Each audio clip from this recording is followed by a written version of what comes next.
Hello, and thank you for tuning in to another excursion into some of the greatest philosophical lessons as well as government lessons in the Federalist Files. I'll be going through Federalist number 51. This one here is one of the most prominent Federalist papers of all time. And it most importantly lays out the separation of powers and the reason for that separation.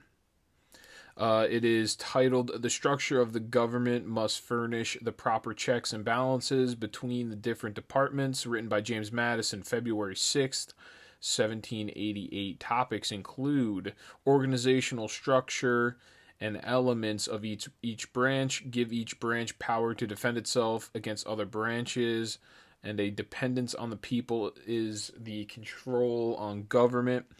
Different classes will defend a minority from the majority.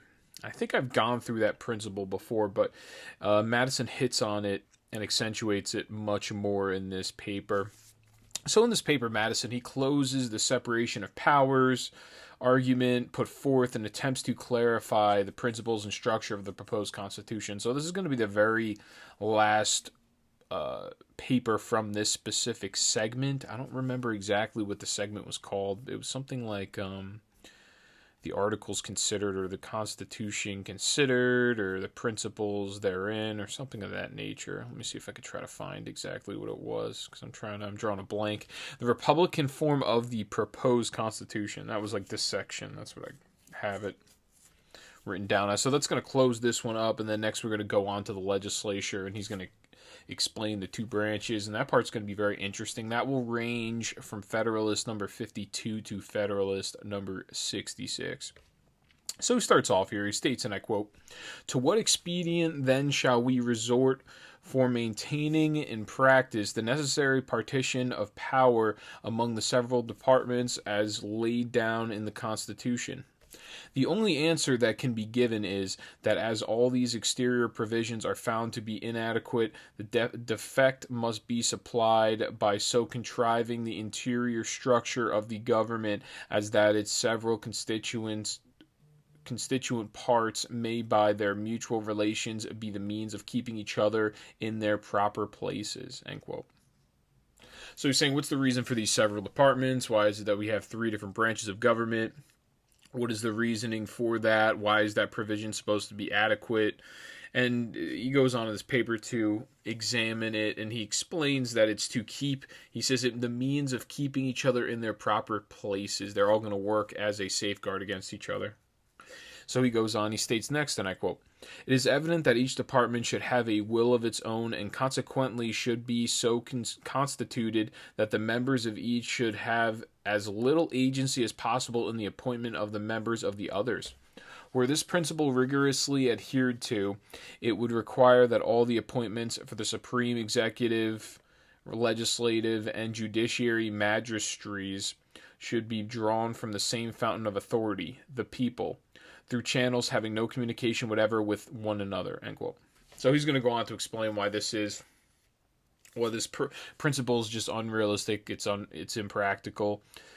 The idea of having completely independent departments that are not reliant on each other at all, and there is very little agency that one has on another.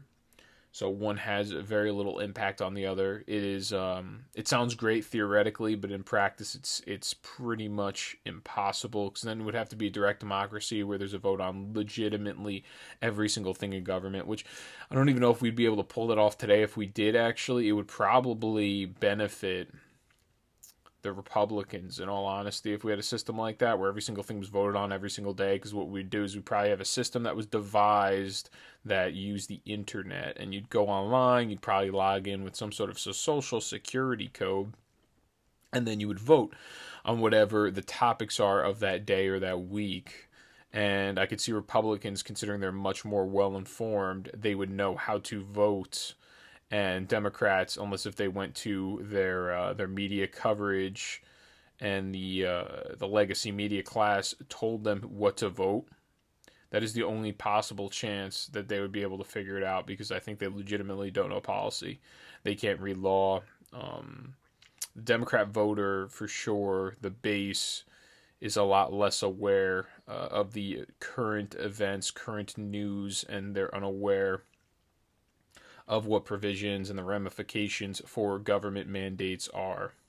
Whereas the Republicans, or the right side, I guess you would call them, moreover, are a lot much more informed on the daily political events. So he goes on here. Next he states, and I quote, does he say? Okay, so I'm there. I'm trying to figure out where I am. So next he states, and I quote, perhaps such a plan of constructing the several departments would be less difficult in practice than it may in contemplation appear. Some difficulties, however, and some additional expense would attend the execution of it. Some deviations, therefore, from the principle must be admitted. In the constitution of the Judiciary Department in particular, it might be inexpedient to insist vigorously on the principle, end quote. So vigorously on the principle that it should come directly from the people, I think. And I think, I know why he says this. He says that, well, he's going to go on. I'll explain it in this next quote. He states, and I quote, first, because peculiar qualifications being essential in the members, the primary consideration ought to be to select that mode of choice which best secures these qualifications. Secondly, because the permanent tenure by which the appointments are held in that department must soon destroy all sense of dependence on the authority conferring them. It is equally evident that the members of each department should be as little dependent as possible on those of the others, for the emoluments annexed to their offices were the executive magistrates or judges not independent of the legislature in this particular, their independence in every other would be merely nominal. So first off, I wanted to address, in the very beginning, he's talking about the Supreme Court, and he says the Supreme Court really shouldn't be selected by the people directly because there's certain qualifications and considerations that need to be accounted for, and people that are in the legislative department and the executive department would be much more aware, as well as the fact that these members are lifetime members. They serve life terms in the Supreme Court, which means that they should have no problem being independent of the other two branches because of that reason. The only way that they can really get kicked out is it would be an impeachment, and you would need an overbearing majority to get an impeachment through on a Supreme Court. I don't even know if a Supreme Court justice has ever actually been impeached before, in all honesty. I don't think it's ever been done. And then at the very end, another important part of this segment, he talks about that they should be a little dependent on each other, and then he says the executive magistrate is in the president as well as the Supreme Court and all the other judges. They should be independent of the legislature in terms of their emoluments. Their emoluments is in how much they get paid to do their job, because that's important. If you're reliant all the time on the legislative branch on getting paid, then you're going to be much more likely to switch a vote on something and be much more on the side of the legislative department in your voting process, which makes sense. It would almost be used as a blackmail chip, the emolument. So there's certain specific provisions in the Constitution, the judges. I want to say every single couple of years or something, there's a change in their pay, and the president, his emolument or his pay can't be taken away, can't be modified during his term. Those are the way those rules work. There's something with the judges in particular. I just can't remember exactly, but there is a safeguard on that as well. So he states that the power to appoint government officials should be of the people, that no branch should be constituted to the complete power of appointment to members of the other branches. But due to inexpediency, additional expenses, and execution of a complete direct democracy, there is just cause for a deviation from that principle.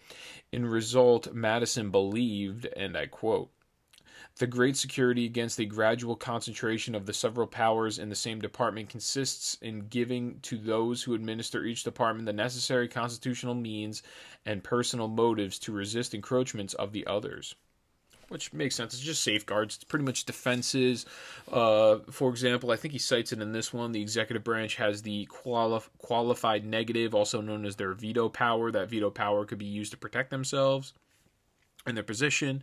And then the judicial branch, the Supreme Court, their power is the fact that they are there for life sentences, and they don't have to worry about getting reelected or reappointed to their position that they're already in. So next he goes on. He states, and I quote, "It may be a reflection on human nature that such devices should be necessary to control the abuses of government, but what is government itself but the greatest of all reflections on human nature?" End quote. So pretty much, and I've mentioned this. The point of the Constitution is to attempt to correct or remedy as many fallibilities of man that are there. The Constitution was to attempt to eliminate, knowing that it wasn't going to be a perfect document, but do its best to eliminate all of of human nature, all of the fallibilities of and the failings of human nature. And that's really all that he's saying. So Madison, he continues to characterize man as flawed, and if they were angels, government wouldn't be necessary. So this is a great quote. It's very profound that he has next. He states, and I quote, "If men were angels, no government would be necessary. If angels were to govern men, neither external nor internal controls on government would be necessary. In framing a government which is to be administered by men over men, the great difficulty lies in this. You must first enable the government to control the governed, and in the next place oblige it to control itself. A dependence on the people is, no doubt, the primary control on the government, but experience has taught mankind the necessity of auxiliary precautions." This is very profound. So he says if men were angels, no government would be necessary. If the angels were governing, then you wouldn't even need a constitution because they wouldn't overstep their boundaries. They would handle everything the right way. In this case, you have men which aren't angels. There needs to be some sort of set government. And then the government also is going to be appointed. They're going to be of the people who already are known not to be perfect. So the first job of the government is to govern the people. And then the second obligation that they have is to control themselves from usurping their power. And that's the reason that they're supposed to be dependent on the people. So there's kind of a safeguard there. There's like a 50-50 give and take. That's how it's supposed to work. I mean, it doesn't really work that way now. I just saw they have some sort of gun legislation up, too, in Congress, which is amazing. Today, I pre-record things early. These in particular, the Federalist paper podcasts, I will record them earlier, just for case of time, for planning for the week. And today we had Biden. I didn't watch the full video yet, but apparently it was only like 23 minutes long. He addressed the nation for the first time, didn't take any questions from the press, and I just watched a short clip. It was about a minute and a half long, and it is him going on rambling about how we need to unite, and the 4th of July is going to be the day that apparently the entire country opens up. And he's talking about uniting. Meanwhile, your house is passing through gun control legislation, and then you're telling us that you want to unite with us. I mean, it's just so reprehensible. It's disgusting. So I'm going to go on. He states next, and I quote, "We see it particularly displayed in all the subordinate distributions of power, where the constant aim is to divide and arrange the several offices in such a manner as that each may be a check on the other, that the private interest of every individual may be a sentinel over the public rights. These inventions of prudence cannot be less requisite in the distribution of the supreme powers of the state, but it is not possible to give to each department an equal power of self-defense. In republican government, the legislative authority necessarily predominates." End quote. So what he's saying here is the legislative authority, we're going to try to make all the branches equal. It's not going to happen. The legislative authority is always much stronger, and there's going to be a remedy for that he's actually going to go through very briefly, and it makes sense. And then after this paper, like I said, he spends something like another 12 papers talking about that specific aspect of government, the legislature. And then I think he also says there should be a distribution of power. When he's saying what we're looking at, he's looking at state officials. He's talking about in the distribution of power. And then I think he also, this is the most important part probably of this quote, where he says, "Where the constant aim is to divide and arrange the several offices in such a manner as that each may be a check on the other, that the private interest of every individual may be a sentinel over the public rights," which is very interesting. So he says the private individual, the private citizen, their private rights within their home, do govern as you see yourself as you please, live as you please. It may be a sentinel over the public rights, which I think is very interesting. So the rights of the people will be stronger than that of the government, is what he's trying to say there. And that's going to be very interesting, because then he goes on to explain, he gets a little bit deeper into it as well. So next, Madison, he establishes that the legislative branch predominates the other two. Because of this, it is imperative that the legislative authority shall be divided into two branches.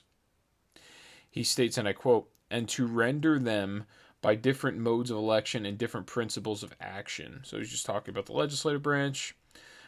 This action would keep them little connected with each other, in turn guarding against dangerous encroachments. On the other hand, Madison details that the executive should be fortified. So he's going to go on to explain these two branches, or these two chambers of the Congress, and then how the executive should be fortified. So next he states, and I quote, "The remedy for this inconveniency is to divide the legislature into different branches, and to render them by different modes of election and different principles of action as little connected with each other as the nature of their common functions and their common dependence on the society will admit.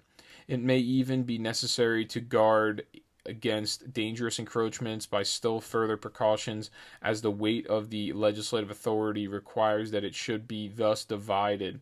The weakness of the executive may require, on the other hand, that it should be fortified," end quote. So if you split the House, or if you split the legislative body in half, you have the House of Representatives and the Senate, and you give them different jobs, and keep them somewhat independent from each other, then it's much more difficult for them to concert together and attempt to usurp their power and implement tyrannical policies on the people.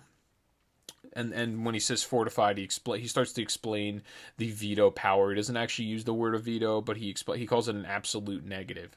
So he states next, and I quote, "An absolute negative on the legislature appears at first view to be the natural defense with which the executive magistrate should be armed, but perhaps it would be neither altogether safe nor alone sufficient.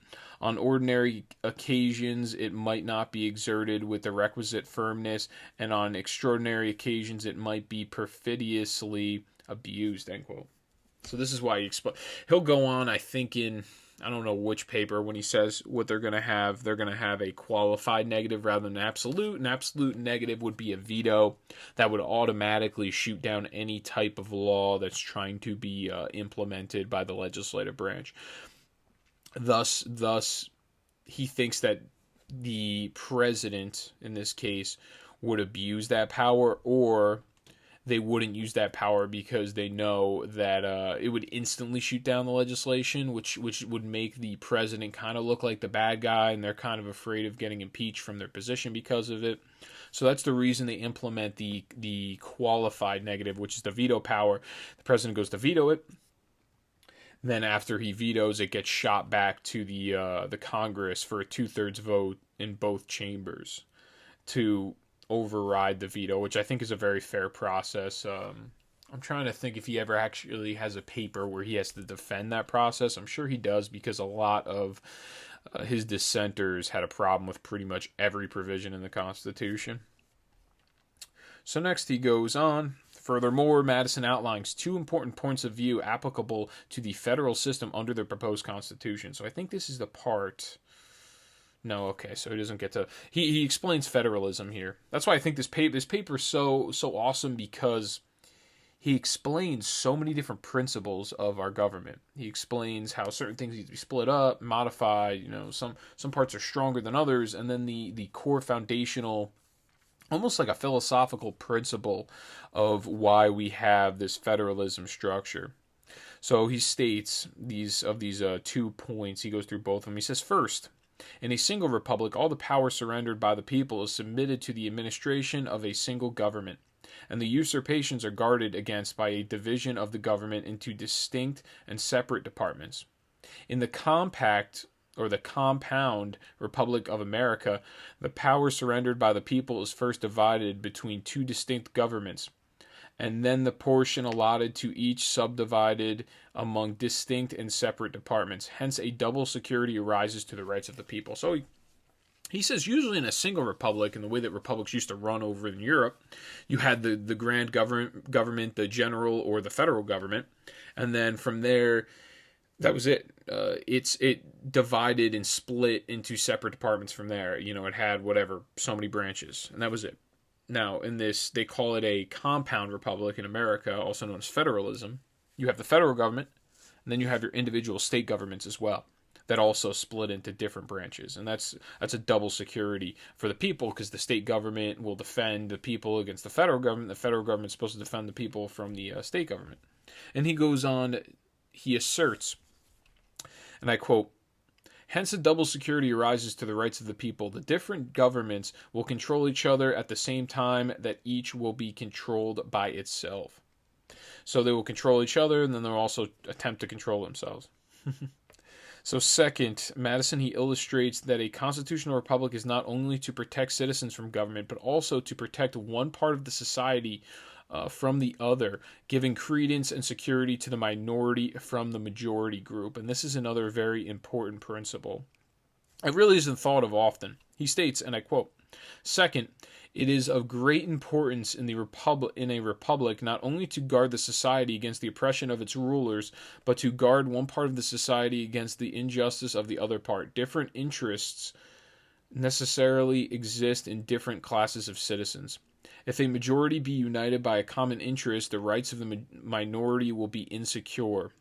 There are but two methods of providing against this evil. The one by creating a will in the community independent of the majority, that is, of the society itself. The other by comprehending in the society so many separate descriptions of citizen as will render an unjust combination of a majority of the whole a very improbable, if not impracticable. Jeez. So he said, what he's trying to say is you have two different methods to stop the majority from oppressing the minority. And this has happened, I think this happened in France, whenever the religious leader or whoever the king was would switch over. If they were a Protestant or if they were a Catholic, they would just kill each other en masse with the guillotine, everything. What he's saying is the two different methods that you have to solve this or resolve this problem. It says the one is by creating a will in the community independent of the majority. Now that to him, and he'll explain in this next quote, that's like a king. Or creating a monarch, somebody that is so powerful that he could take out the majority. Or the other one is to split society into so many different descriptions and different types of citizens that it's almost impossible to create a majority. It would be impossible to have a majority group if it was split up so equally, because then once you have, let's say, split up into 10, each citizen group is only 10% of the population. It's much more difficult for 10% to oppress the other 90%. So next he goes on, and this is where he explains how the first method is erroneous. He states, and I quote, the first method prevails in all governments possessing a hereditary or self-appointed authority. This, at best, is but a precarious security, because a power independent of the society may as well espouse the unjust views of the major as the rightful interests of the minor party, and may possibly be turned against both parties. The second method will be exemplified in the Federal Republic of the United States, whilst all authority in it will be derived from and dependent on the society. The society itself will be broken into so many parts, interests, and classes of citizens that the rights of individuals or of the minority will be in little danger from interested combinations of the majority, end quote. So if you are able to break up the society into so many different parts, interests, and classes of citizens, the rights of individuals will be secure in this, because there won't really be a majority to take out any type of minority group. And then the minority group will also be kind of more pervasive and a little convoluted on who the bad guys, who you view as the bad guys are, who the minority group is, and who the majority group is. So he goes on, he states next, and I quote, in a free government, the security for civil rights must be the same as that for religious rights. It consists in the one case in the multiplicity of interests, and in the other in the multiplicity of sex. The degree of security in both cases will depend on the number of interests and sex, and this may be presumed to depend on the extent of country and number of people comprehended under the same government. End quote. So sex, not sex, sects. Different subsects, essentially, is what he's referring to. So he will say that he's saying here is that the security of the civil rights must be the same as that for religious rights. And now what we're seeing in our current society is that the civil rights are overbearing the religious rights. But what he's saying is they should be tantamount to each other. Meaning religious freedom, no one should be compelled by government to do something they don't want to do at the behest of what somebody else wants done. And the government should protect the religious freedoms and as well as the civil liberties. But they should not be compelled to do anything through some sort of government hand or government boot. And what he's saying is the degree of security will depend on the number of interests and subsections.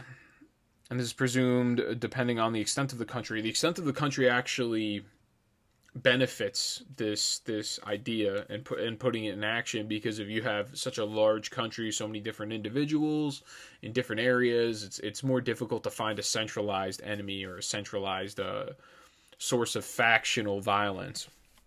So he argues the remedy for this is to, like the government, break the society into many parts due to the extent of the country and number comprehended to it. This is a practical defense against this threat. And the threats like factional violence or the majority trying to overtake the minority.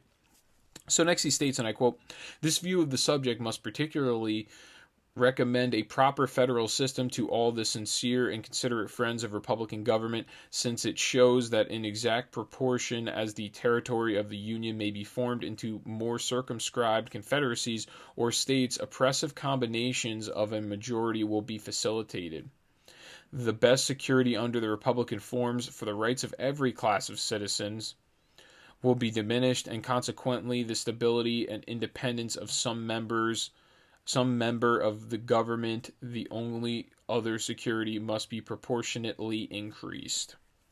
So what he's saying is if there's no union, and all we have is just these confederacies or these states, then we will have majorities versus minorities because there's no safeguard on that.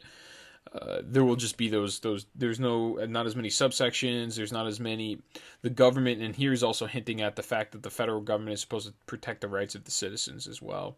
So if there's oppression coming from states, the federal government's supposed to step in and protect the people's civil liberties and religious rights as well. So, thus, Madison, he concludes that the breakdown of many different citizens form a multitude of different types or backgrounds that will suppress infighting and factionalism. Madison, he states, and I quote, "Justice is the end of government." Oh, this is a very profound quote, by the way. He says, he starts off, "Justice is the end of government. It is the end of civil society. It ever has been and ever will be pursued until it be obtained, or until liberty be lost in the pursuit. In a society under the forms of which the stronger faction can readily unite and oppress the weaker, anarchy may as truly be said to reign as in a state of nature, where the weaker individual is not secured against the violence of the stronger, and as in the latter state, even the stronger individuals are prompted by the uncertainty of their condition to submit to a government which may protect the weak as well as themselves. So in the former state will the more powerful factions or parties be gradually induced by a like motive to wish for a government which will protect all parties, the weaker as well as the more powerful." End quote. So what makes this one so important and so profound is at the very end part, he says even these majority groups, knowing that there will be an insurance of their liberty and their freedoms, will be much friendlier to a government, and they would actually submit to a government because of that. Which makes sense because when you're the big dog, everybody knows that it's inevitably that you're not going to be the big dog forever, and eventually there'll be a much stronger force that comes and takes your reign over. But the most important part of this quote is the very beginning, where he says, "Justice is the end of government," and when he means the end, he means the point, that is the main aim and the focus of government. It is the end of civil society. It ever has been and ever will be pursued until it be obtained, or until liberty be lost in the pursuit. So we will always fight for liberty, is what he means. We will go as hard as we can. It will forever be pursued in a civil society, and as well as justice, or until liberty be lost in the pursuit. In a society under the forms of which the stronger faction can readily unite and oppress the weaker, anarchy may as truly be said to reign as in a state of nature. So if you don't have, essentially if you have no federal government, you have anarchy, is what he's saying. If you just have no government structure in general, because then you have a majority that will gang up. And it's almost like, if you actually think about it, it's like the Native American tribes before we got here. Before the, I guess you call it the Mayflower? Is that the Mayflower? Or what's his name? William Bradford. I can't remember his name. I think he did. Yeah, he came over on the Mayflower. It's the Mayflower Compact. He was like the general or whatever. Before they came here, even before Columbus, you had a bunch of native tribes that would fight and kill each other. Because there was no government. That was anarchy. Some tribes were much friendlier than others. But for the most part, a lot of tribes would actually enslave other tribes. And then there was the Caribs, which the Caribbean islands are named after. The Caribs were cannibalizing other groups. So that's kind of the system that was here before the United States, before the British colonies, and they came to colonize the lands. Before all of that, it was anarchy. That's the best way to try to explain it. So I think, me personally, my own personal views, I am a lot more libertarian leaning in my focus, but a lot of those leanings come straight from the Constitution. I do believe there has to be some sort of a government. I do. I know there's a lot of people that don't believe that. There's anarchists that think that everybody would be fat and happy and they would all respect each other if there was no government to enforce anything. I don't think that would happen. I think human nature, we are very tribal in nature, and we would eventually get into different tribes that would fight each other and try to overtake a land over one another. So I do see government's role in this particular situation. So he continues, he states next, and I quote, "In the extended Republic of the United States, and among the great variety of interests, parties, and sects which it embraces, a coalition of a majority of the whole society could seldom take place on any other principles than those of justice and the general good." End quote. So he's saying in a system where there's a bunch of different interests, parties, subsections, the demographics are very diverse in terms of ideology and interests. And I'm not talking about, I'm not referring to race or ethnicity, because that wouldn't have any difference. I'm more referring to thoughts, interests, ideology in many different ways, varieties. If you're more diverse in that nature, then you would be much more seldom to have,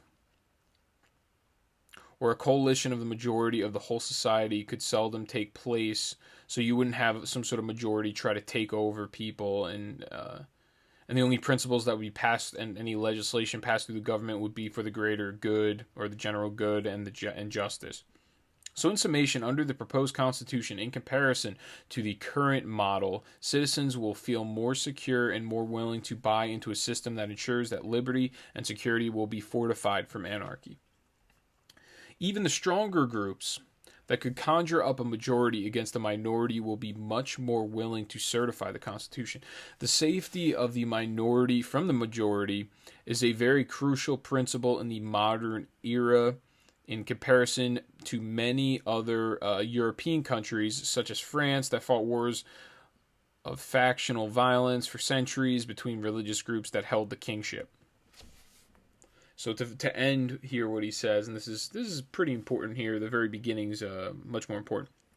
He states, and I quote, "Whilst there being thus less danger to a minor from the will of a major party, there must be less pretext also to provide for the security of the former by introducing into the government a will not dependent on the latter, or in other words, a will independent of the society itself. It is no less certain than it is important, notwithstanding the contrary opinions which have been entertained, that the larger the society, provided it lie within a practical sphere, the more dully capable it will be of self-government, and happily for the Republican cause, the practicable sphere may be carried to a very great extent by a judicious modification and mixture of the federal principle," end quote. So the very end of this excerpt here talks about the Republican cause, talks about how the federal principle can be used in vast amounts of land. It has a very good sphere. It can be applied very distantly, which is true. And more importantly, in the very beginning of this excerpt, he says we are introducing a government almost like, in my context, the way I would put it, is the majority will not be able to do anything to the minority, and the minority won't have any danger from the majority, because we're introducing a form of government that is not dependent on the majority. They're dependent on the society itself. It's independent. The best way I can explain it, this quote, is I think of centralized and decentralized. And what he's saying is this is a decentralized system. But you say, oh, well, there's different authorities. What are you talking about? There's state government, there's federal government. Yeah, but then there's also the people themselves. And then there's also different branches of the federal and the state governments. It is it's supposed to be, not anymore, but it was meant to be a decentralized system where the power is spread out pretty evenly amongst the people, the legislative bodies, the state governments, the federal governments, the court systems. That was the point. That was the point of the system. It was to take all the centralized power and pass it out somewhat evenly. And then having that set up, it works as a safeguard. You're not going to have one group that overbears the other group. And that's really throughout this entire paper. It is, I'm actually going to title this then, The Decentralization of Government. And that's really, I think, the biggest point that he attempts to exude throughout this paper. So that's really it for this one. I greatly appreciate everyone tuning in. I hope I did this paper justice. I know this is one of the most prominent of the Federalist Papers. I greatly appreciate it. Everybody, please drop the mic. Let people know about the podcast. The page is getting pretty big on Facebook. I'm almost around 1,000 followers on the Facebook page.